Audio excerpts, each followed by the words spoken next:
So tough to comprise my life into just one video.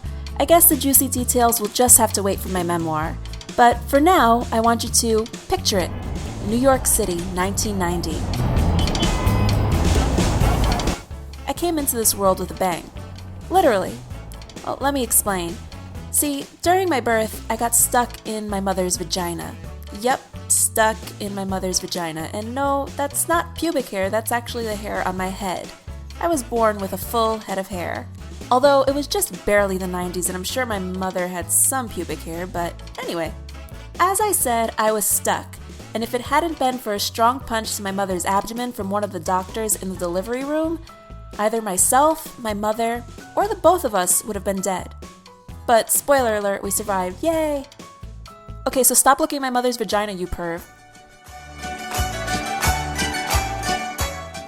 So I was born into a Greek family. My mother was a singer and my father was a raging he was a construction worker. But no, he really did love to drink. My mom was very anti-traditional, so they were never legally married, which I think makes me a bastard child. Speaking of going against tradition, most Greeks are named after their grandparents. My mother wanted mine to be different, so she decided to name me Jessica after a character on a soap opera. Although I was this close to being named Samantha after Bewitched, but she liked how Jay looked when written in the script. As I was saying before, although most babies are born with very little hair on their head, I was born with a full head of hair. And for the first 6 months to almost a year of my life, it would just grow straight up. I jokingly refer to myself as Frankenbaby because of this. I was an only child and I loved it. In fact, whenever my parents would ask me if I wanted a sibling, the answer was always a resounding no. I would always remind people that when my parents died, I'd get everything, so no, I don't regret my decision. One traditional thing my mother did do was have me baptized in the Greek Orthodox Church. It is an honor to be baptized in the Greek Orthodox Church. I was baptized at 4 because, well, we're gonna need a flashback. Okay, so shortly before I was born, my mother's mother, also known as my grandmother, died very suddenly.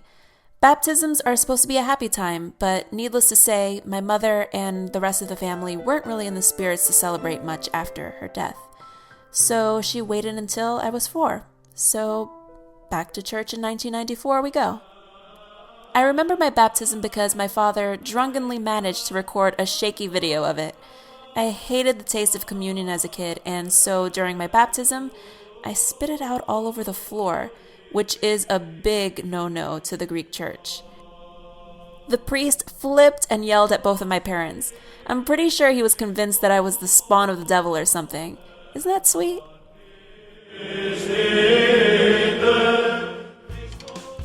Growing up, my parents used to fight all the time, and honestly, I really didn't give it much thought. I would just escape into watching movies and reenacting scenes. I can remember being as young as 3 or 4 and watching Batman Returns. The scene where Michelle Pfeiffer transforms herself into Catwoman inspired me to want to become an actress. I just wanted to be able to be different people and tell stories. When I told my mother about this, I got yelled at and was told that I'd have to stay in school and study because if I became an actress, I'd starve and die. And I really liked food and I didn't want to die yet, so speaking of school, I went to an all-Greek private school. Lots of focus on religion, which wasn't really my thing. I was kind of raised to just ask a lot of questions.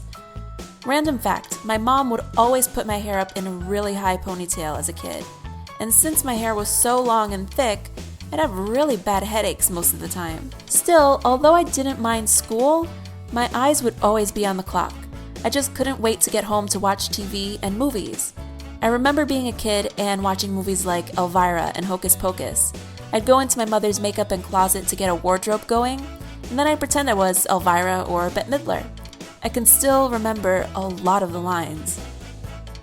While I loved Disney movies and cartoons as much as the next kid, I was always drawn to the darker stuff. I hated Disney princesses and actually loved the villains. They were just more interesting. I loved horror movies and looked forward to going to Blockbuster every weekend to rent some to watch. I really enjoyed horror movies as a kid. Now they kind of stress me out. One of the things I'm probably most thankful to my parents for is not really censoring me too much as a kid. I think it kind of made me smarter.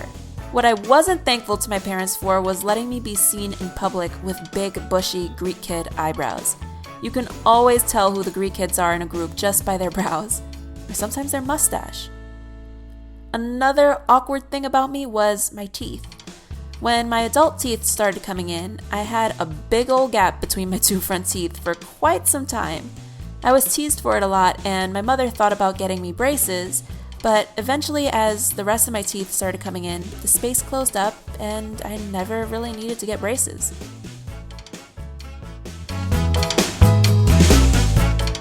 When I was about 7 years old, my dog died. I remembered being really sad about it and writing him letters and throwing them out the window with the hope that the wind would carry them over to doggy heaven. Great logic. Anyway, growing up and going to school, I definitely wasn't the pretty one or the popular one. I was known as the loudmouth, who would always get into trouble for talking too much, and I'd always be making jokes. My favorite thing to do would be to imitate teachers and make my class laugh. Humor was, and still is, my weapon in every negative situation. It's kind of hard for me to stay serious for too long. I was often told I should be a comedian, or a talk show host, or an actress. But, back to the whole you're going to starve and die thing. I remember once rounding up most of the kids in my class and making a movie in our cafeteria one day after school. I used a really big, heavy camera that my dad probably bought in the 80s. Yep, same camera he used to film my baptism.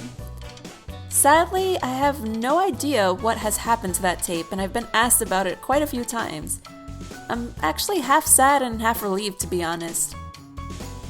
Let's see, some other things I liked to do as a kid were design clothes, play with Barbies, and play video games. I remember getting so wrapped up in a game once that I didn't want to get up and go to the bathroom, so I just decided to pee on myself. Times were rough. Eventually, I started growing up and knock knock, who's there? Oh, hello puberty. When I was 11 years old, I entered what I can only assume were the awkward years that didn't quite leave until I was about, who am I kidding? Some days I feel like I'm still waiting for the awkward years to pass. I had terrible acne, my hair was a big puffy mess on a day-to-day basis, I had a big nose, I was pale as a ghost, and all of my classmates made sure I never forgot it. But I maintained a pretty thick skin, and I found that if I made fun of myself first, the people who made fun of me would get bored and leave me alone. Not too long after that, makeup entered my life because I needed something to cover up all this acne that was on my face. So it started with concealer and foundation, and then it just spiraled out of control into lip gloss, blush, eyeshadow. I remember randomly coming across the movie Party Monster, the one with Macaulay Culkin who plays the killer drag queen. And before I knew it, by the time I was 14, I was knee-deep in glitter and false lashes. I loved it. While the rest of my friends were out and were allowed to start dating, I wasn't allowed to go anywhere. So I would stay home on weekends and play video games and write. I dreamed of becoming a screenwriter or creating a show for HBO. The only problem was I was 14 and I didn't know how the industry worked at all. So when Drew Barrymore's production company, Flower Films, told me that they wanted to read my script, and I told them that I didn't have an agent, well, that went nowhere. On to my next dream. In 2006, I was 16 years old and I'd watched the movie My Girl. The one where Macaulay Culkin is allergic to everything and is friends with this girl whose father owns a funeral home. Yeah, don't watch that movie unless you want to cry. But while I was watching that movie, a light bulb went off in my head and I decided that I wanted to open up my own funeral home. I figured it was virtually recession-proof. And I think this career choice pissed off my mother way more than becoming an actress. But luckily for her, after discovering what I'd have to learn how to do, that idea went out the window. Looking back, I think the whole funeral home director idea must have had something to do with the fact that around that time, my father got really sick. Cancer. And by the time I was 17, he passed away, and I never really got to say goodbye. And I just think that was my way of accepting death as a natural part of life.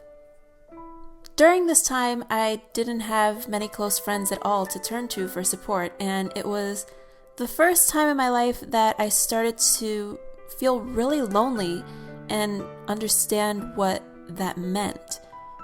For my last year of high school, I felt really disconnected from everyone and everything, and basically couldn't wait to get out. I contemplated even skipping my entire graduation altogether, as I didn't see any point in being there. Despite me being a great student, most of the teachers were very dismissive of me. Anyway, the summer before I started college, I decided it was about time I went and got a job. I started working at Bloomingdale's on 59th and Lex at some of their cosmetic counters. The first was at Origins, where I really got along with the manager from the first day I met her. Although she wanted to hire me, I had to be approved by the floor manager first. It was funny that I had to be approved by a woman whose entire office was covered in pink feathers and Barbie dolls.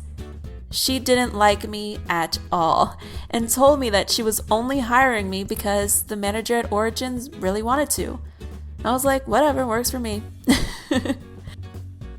A few months after that, Origins was leaving Bloomingdale's locations, and the same Elwood's clone came over to me to tell me about all of the wonderful things she was hearing about me. And I was like, just kidding. She then said she'd help place me at other counters. See, just because people don't believe in you in the beginning doesn't mean you can't prove them wrong. That fall, I started attending college, but continued to work part-time at Bloomingdale's. I was reading 3 books at the time: The Dream by Garbashja Hall, The Secret, and my absolute favorite that I recommend to everyone, The Success Principles by Jack Canfield. These books made me realize that college and working at a cosmetics counter weren't enough for my creativity. They weren't doing me justice. They gave me the courage to do something I had in the back of my mind for a while but was really nervous to actually do: create a YouTube channel. At the time, there were some beauty videos on YouTube, but none seemed to be uplifting, which is why I've always included inspirational quotes and advice to just about every video since day one. My number one priority was and always will be to inspire and make others smile. In the meantime, I sort of accidentally dropped out of college, but I did have a 4.0 GPA, so I was doing well, but I did it so I can start making videos. I started out making them in my bedroom using my Twilight books that I never read as a tripod to hold up my dinky little digital camera. For lighting, I'd just take off the shade from a lamp. I'm telling you, it definitely wasn't fancy at all. I gave myself a year to see if there was any potential to this YouTube thing, and if all else failed, I just go back to school. My first tutorial was a Dita Von Teese one, and needless to say, I haven't looked back ever since. I went from being the girl with few friends to the girl with thousands of them practically overnight, and I only have all of you to thank. Without each of you, I'd be nothing. Because of viewers like you and YouTube, I've met so many wonderful people and gotten to experience so many amazing things that I would have never gotten the chance to had it not been for all of you. So for that, I'm always forever grateful. So much has happened since I first started making videos, both great and not so great. A quote that I try to live by is, always do what you're afraid to do, because you just never know what will happen when you step outside of your comfort zone a bit. Things aren't always as scary as we think. What I've learned is what happens to us can either make us or break us, but the choice is really ours to make.